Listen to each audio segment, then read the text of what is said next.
वलद्दाल्लीन आमीन। क़ाल अन्नबी सल्लल्लाहु अलैहि वसल्लम खैरुकुम मन तअल्लमल कुरान वअल्लमह औ कमा क़ाल अन्नबी सल्लल्लाहु अलैहि वसल्लम। क़ाल अन्नबी सल्लल्लाहु अलैहि वसल्लम उतलुबुल इल्म मिनल महदी इलल लहदी औ कमा क़ाल अन्नबी सल्लल्लाहु अलैहि वसल्लम। अल्हम्दुलिल्लाह, इंतहाई खुशी जो मौक़ो आहे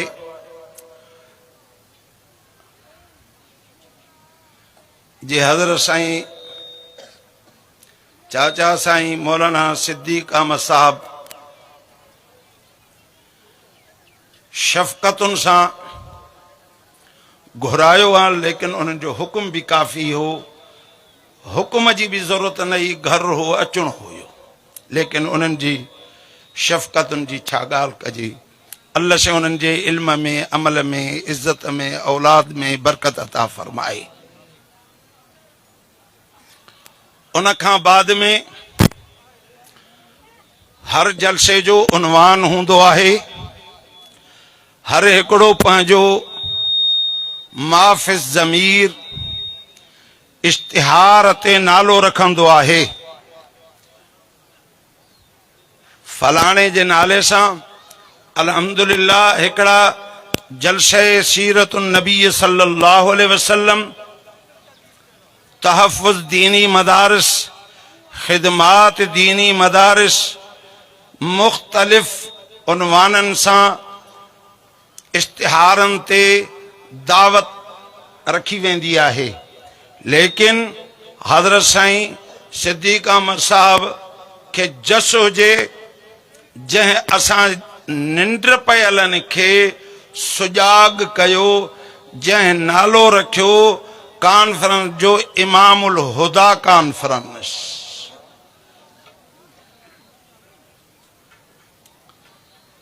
अल्लाह अकबर। हिकु त उलमा जी जमात आहे, तमामु घणी वेठी आहे, नमाज ज़ोहर जो वक़्तु आहे, न त अॼु इमामुल हुदा ते जे वेही ॻाल्हायां हा त मग़रिब ताईं तव्हां सां गॾु हुजां हा, अञा घणो अल्लाह साईं ॾींदो वञे हा पंहिंजो फज़ुल।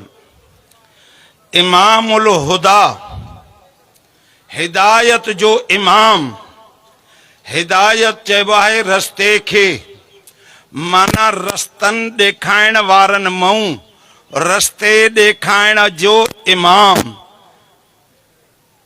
उन जो मुराद ऐं मक़सूद हज़रत कुतुबुल अक़ताब शम्सुल उलमा इमाम हम्मादुल्लाह हालिजवी नव्वरल्लाहु मरक़दहु आहिनि, जन जी विलादत मुबारक 1301 हिजरी में थी।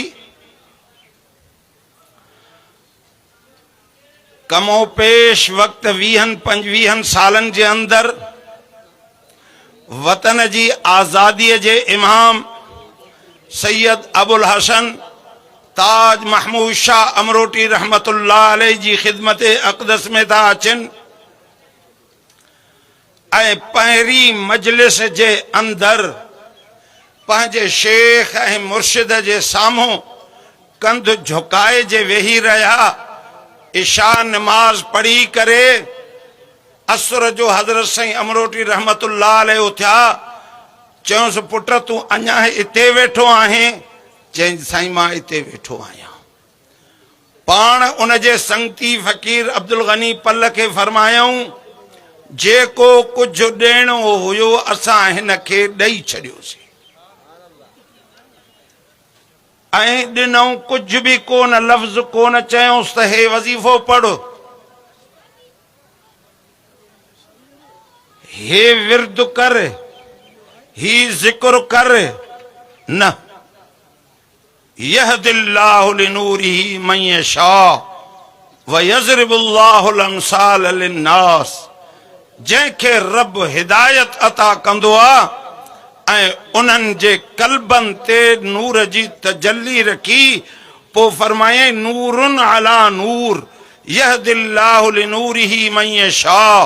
इहो अल्लाह जो नूर हुयो जेको क़ल्ब अतहर ते हज़रत इमाम वतन जी आज़ादीअ जे इमाम उन जी नूरानियत वारी नज़र हज़रत इमाम हम्मादुल्लाह हालेजवी जे क़ल्ब अतहर ते पहुती त उन क़ल्ब अतहर ते नज़र एॾी रोशन रखी जे चई यहदिल्लाहु लिनूरिही मन यशा।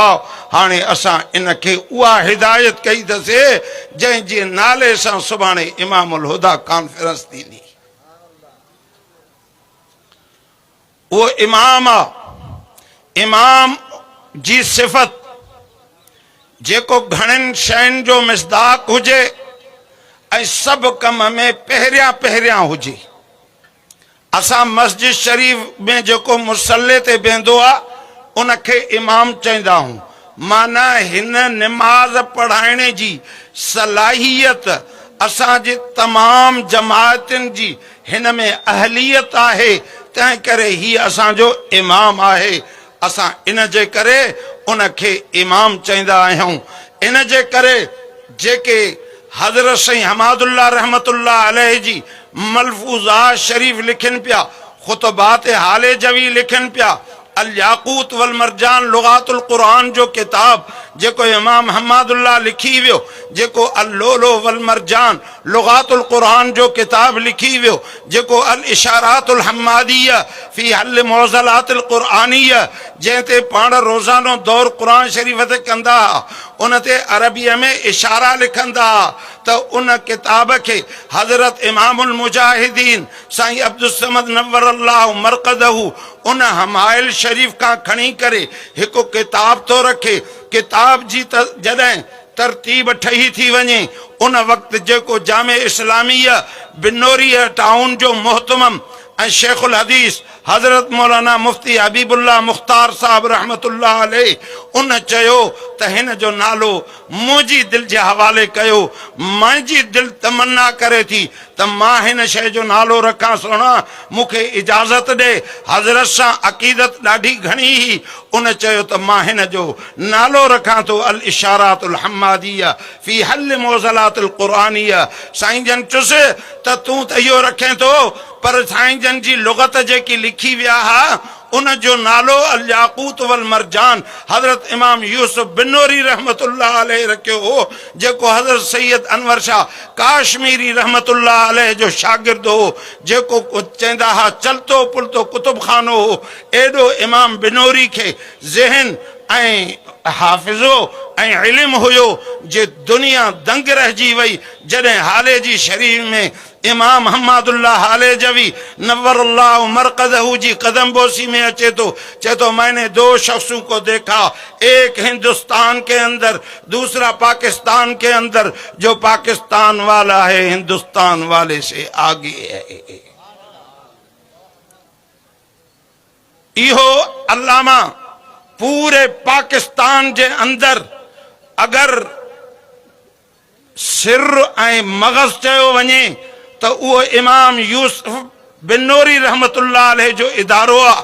केतिरा इदारा उन खां वॾा थिया आहिनि, लेकिन सभिनि जी क़यादत इमामत उन जे हथ में।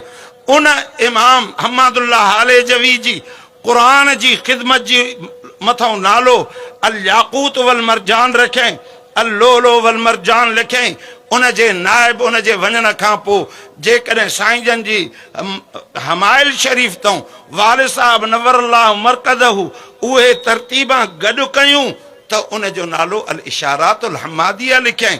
कतर जे अंदरि असांजो साईं हज़रत साईं अब्दुल हादी साहब दामत बरकातुहुमुल आलिया जॾहिं दौरे ते वियो त गवर्नर कतर वारे खे तोहफ़े में ॾिनई, चई ये ज़िंदा है? चई नहीं। चए नहीं यार ये तो जिंदा होगा। चए त हे अरबी हो या अजमी हुयो?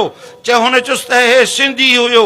हुन चुस न न हिन ज़ुबान जेकी इस्तेमाल कई आहे अरबन वारी कई आहे, हे त फसाद ऐं बलागत वारा अरबी भी न लिखी सघंदा आहिनि जेकी इमाम हम्मादुल्लाह हालेजवी लिखी आहे। इन किताब जे एज़ाज़ में तहां पाकिस्तान जे वफ़द के मां ॿियो दफ़ो तारीख़ वठी तहां को दावत घुरण चाहियां थो, सिर्फ़ हिन किताब जे मुसन्निफ़ ते। मुंहिंजा अदा तहां ऐं असांखे केॾी वॾी सादत हासिल हुई जे तहां असांखे निस्बत हाले जी शरीफ़ जी मिली वई। कहिड़ा बि असांजा करतूत आहिनि, कहिड़ा बि असांजा कम आहिनि, कहिड़ा असांजा छा बि चइजे, सभु कुझु गुनाह असांजे क़ौम इलाइक़नि सभिनी में असांजे मौजूदु आहिनि। लेकिन जंहिं जाइ ते हाले जी शरीफ़ जो नालो खयो वेंदो, जीअं सिज रोशन बीठो आहे त उन इंसान जी इज़त बि रोशन बीठी हूंदी आहे। हे इमामुल हुदा कॉन्फ्रेंस असांखे सबक ॾे थी त हज़रत इमाम अहमदुल्लाह हालेजवी नव्वरल्लाहु मरक़दहू सुबुह जी नमाज पढ़ी करे मस्जिद शरीफ में वेही क़ाल अल्लाह ऐं क़ाल रसूल जो सबक ॾिनो।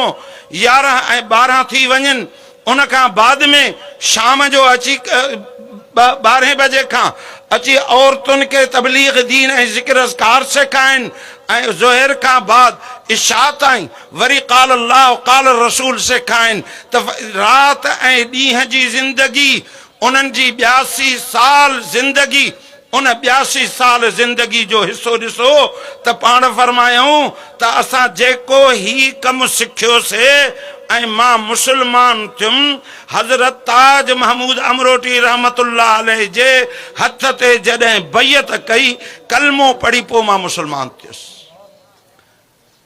हालांकि पाण हज़रत साईं जन उन खां पहिरियां आलिम फाज़िल आहिनि।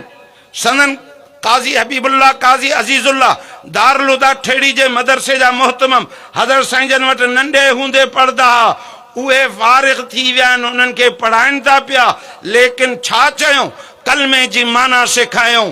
तूं असां जॾहिं बचड़े पंहिंजे खे मस्जिद ऐं मदरसे ॾे मोकिलींदा हूं, पोइ उनखे चवंदा हूं पहिरियों कलमो यादि कर। हो चवंदो आहे पहिरियों कलमो तय्यब ला इलाहा इल्लल्लाहु मुहम्मदुर रसूलुल्लाह सल्लल्लाहु अलैहि वसल्लम।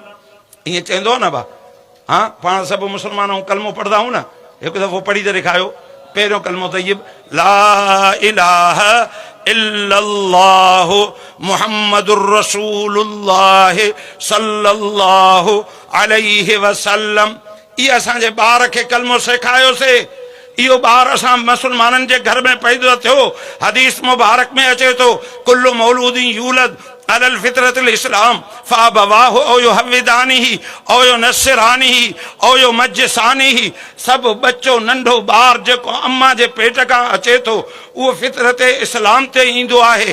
पोइ जंहिं घर में पैदा थींदो आहे पोइ पीउ मां उनखे नसारो मजूसी यहूदी जेको करनि, तव्हां ऐं असां बि पंहिंजे मुसलमाननि जे घर में जे पैदा थियासीं, जॾहिं पाण पढ़ण जहिड़ा थियासीं, असांखे दीनी मदारिस जे अंदरि आंदो वियो, असांखे मदरसा अहसनुल उलूम में अचणो पियो त इहो कलमो पहिरियों ॿार खे सेखारियोसीं त पहिरियों कलमो तय्यब चओ ला इलाहा इल्लल्लाह।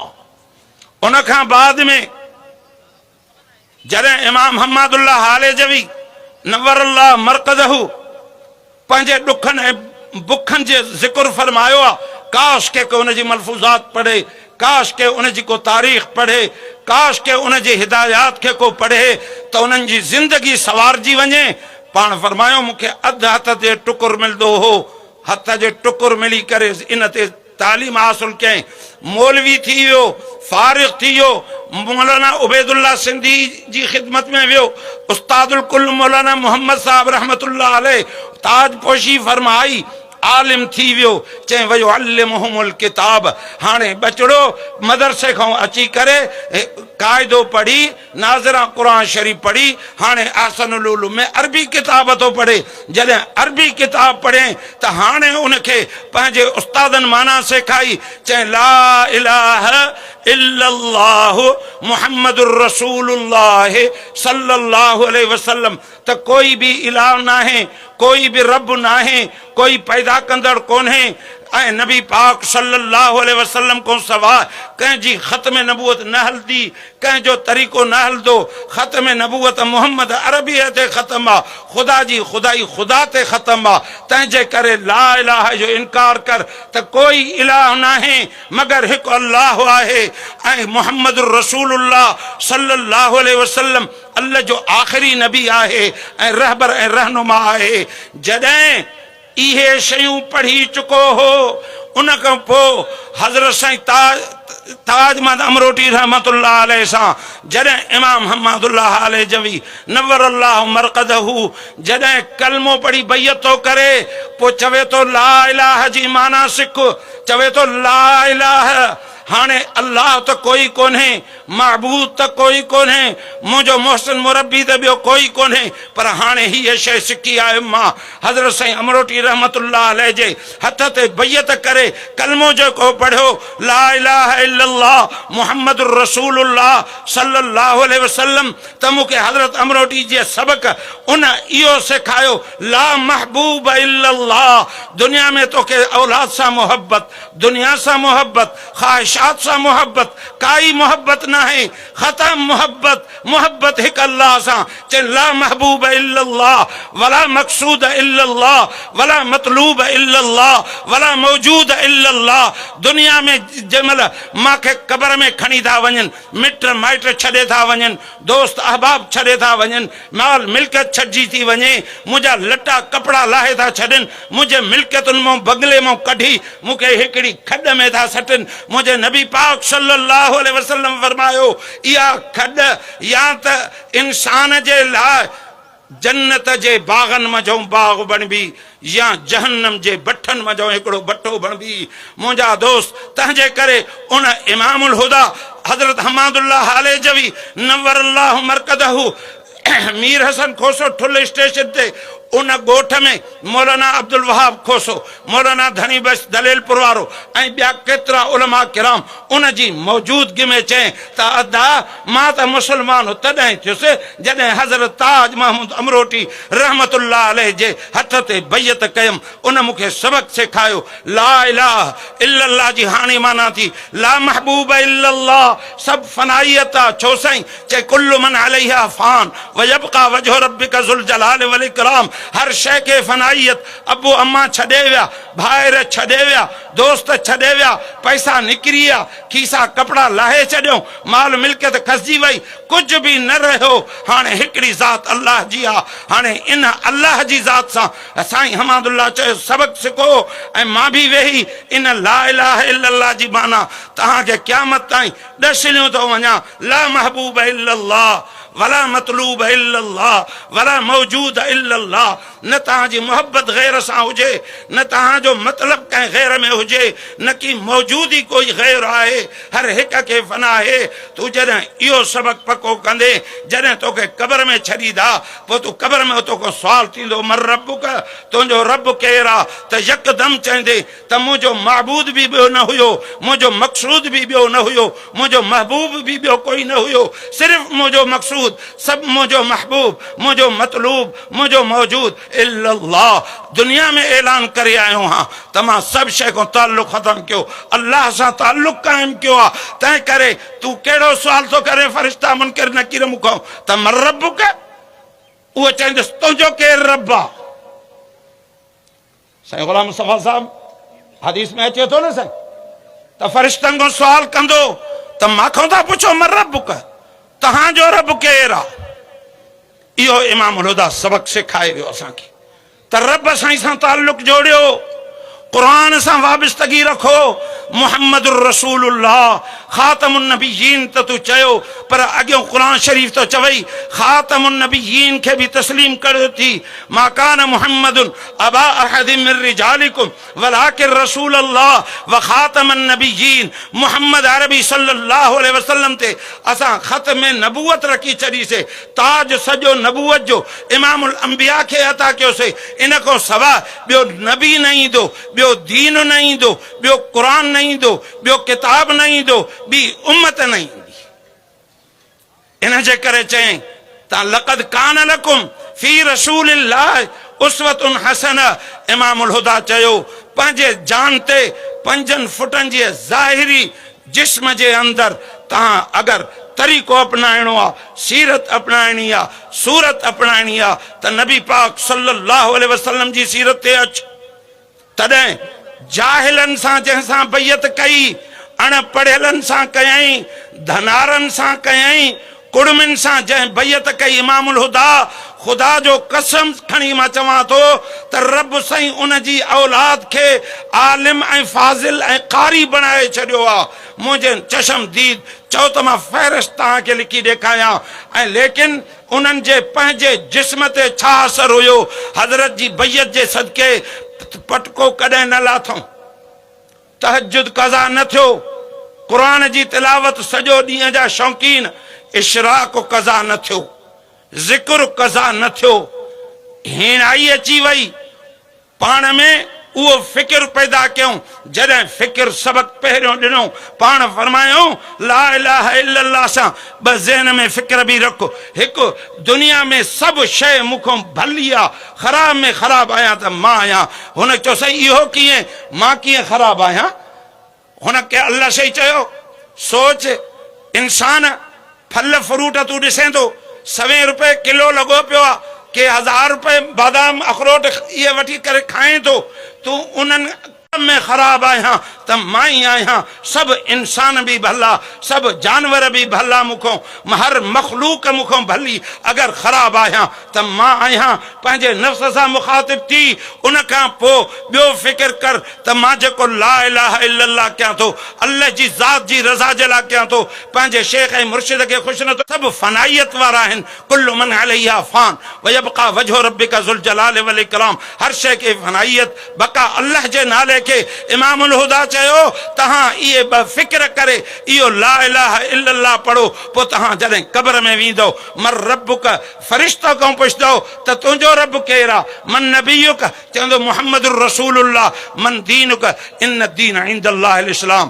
क़ुरान शरीफ़ जो दीन दुआ है आख़िरत जे लाइ हिन जो बाइस निजात जो सबब बणाए। तव्हां ऐं असां जेके आया हूं, असांजे कदमनि खे बि क़बूल फरमाए, हर कदम ते असांजा गुनाह माफ़ फरमाए। अल्लाह साईं असांखे क़यामत जे ॾींहुं जीअं अॼु हिते वेठा हूं, ईअं क़यामत जे ॾींहुं जन्नतुल फिरदौस में गॾु विहाए। जीअं इमामुल हुदा कॉन्फ्रेंस जे उनवान सां आया हूं, ईअं क़यामत जे ॾींहुं रब यौम नदउ कुल्ल उनासिम बिइमामिहिम, तूं दावा मां जॾहिं असांखे घुराए त ज़ुबान ते कलमो जारी फरमाइजांइ। जॾहिं असां क़ब्र में अचूं त असांजी क़ब्र खे आज़ाद कजांइ, रोशन कजांइ, थधो कजांइ, कुशादो कजांइ, हिसाब खां आसान फरमाइजांइ। असांजी क़ब्र खे जन्नत जे बाग़नि मंझो बाग़ बणाइजांइ। असांजे कबीरनि सग़ीरनि गुनाहनि जी माफ़ी अता फरमा। या इलाहल आलमीन, साईं जे मदरसे खे तरक़ी अता फरमा। मस्जिद शरीफ़ ज़ेर तामीर पई अथसि, अल्लाह से तुंहिंजो घर ठाहे थो। मुंहिंजा रब इहो घर तूं हुनजो ठाराए। साईं सिद्धी कम ते हुनजे पुटण जे लाइ जन्नत जो घर अता फरमाइन। अल्लाहुम्मा अहसिन आक़िबतना फिल उमूरि कुल्लिहा व अजिरना मिन ख़िज़्यि दुनिया व अज़ाबिल आख़िरह। अल्लाहुम्मा रब्बना हब लना मिन अज़वाजिना व ज़ुर्रिय्यातिना क़ुर्रत अअयुन वजअलना